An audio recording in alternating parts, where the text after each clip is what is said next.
It's interesting how the broader macro concerns have sort of overshadowed the micro privacy discussions we've had about Facebook. What do you think's happening in there as we've been distracted with other things?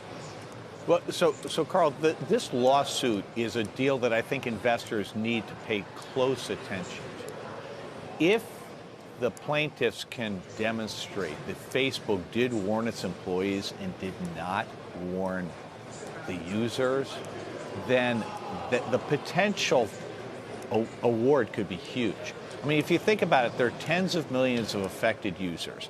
This relates to tokens that give the person who has it the ability to impersonate the user around the web, not just on Facebook, but elsewhere. And it's more or less untraceable. So the potential for harm is huge. And to me, I'm not exactly sure how long a case like this takes to play out, but the judge has already suggested that he's very open to allowing the plaintiffs to have deep access to Facebook data. And again, that level of transparency is something Facebook, as well as Google and others, have worked really hard to prevent. If we can start to see inside these companies, the legal complications, I think, become geometrically more severe.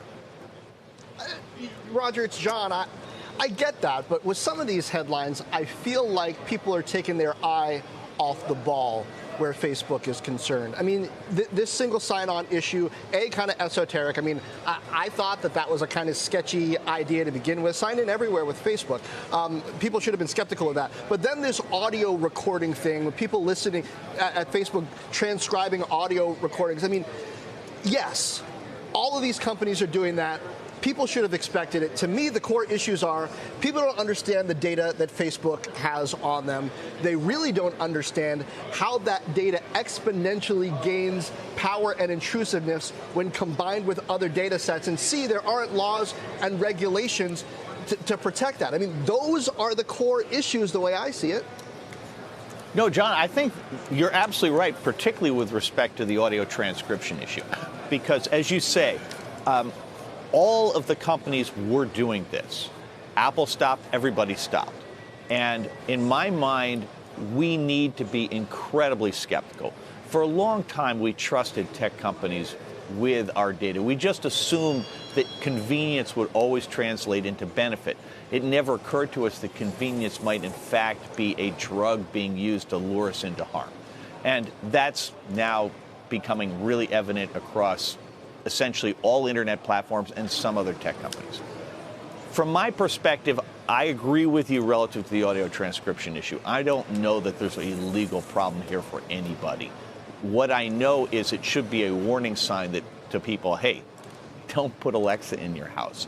Don't put any of these things that are listening all the time anywhere, because eventually there will be trouble. Eventually someone will hack these systems. But I do think that the legal case relative to the tokens is a completely different animal.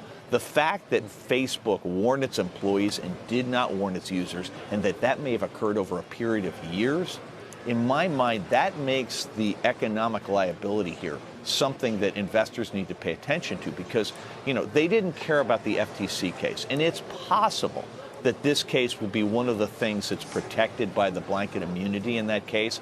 But if it is not, the math is real, and this is a tip of an iceberg. You would expect lots of other cases, because once you start to have discovery, once data starts to come out about Facebook's actual behavior, we know that they've been capricious with people's data from the beginning.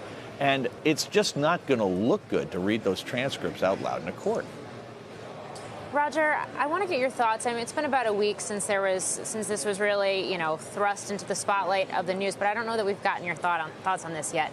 The fact that the FBI is soliciting proposals from outside vendors to contract to pull vast amounts or vast quantities, I should say, of public data from Facebook, Twitter, the other social media companies to proactively identify and reactively monitor threats from the United States and its interests. What do you think about that? Well, I just think it is completely inappropriate at about 100 different levels. The Federal Trade Commission just signed off on a $5 billion penalty on Facebook for abusing people's privacy. And then immediately we get a story about the FBI, part of the same government, that wants to do more of the same. In my mind, somebody needs to share the hymnal around the entire choir here because we're not singing together. And at the end of the day, I do believe that these sites are just too vulnerable. And I think we're going to see with Palantir that there's a lot of abuse being used on behalf of corporations and governments. I think with the FBI, it's really transparent that what they're doing is wrong. And at the end of the day, consumers need to step up and recognize if we do not insist on better behavior, we're going to be in an environment where everything we do all the time is being surveilled by somebody. And I just don't think humans are designed, we're not wired for the stress that that's going to create. And I just think that's an inherently bad idea. So just to follow through on that, Roger, you think Palantir is going to come under more increased scrutiny or potentially deserves to be under more increased scrutiny? Oh, definitely. Palantir's entire business model is based on, gathering data sets, making connections, and then providing that to either government authorities or corporations. And for the most part, the people who are affected are innocent and completely unaware of what's going on and have no control.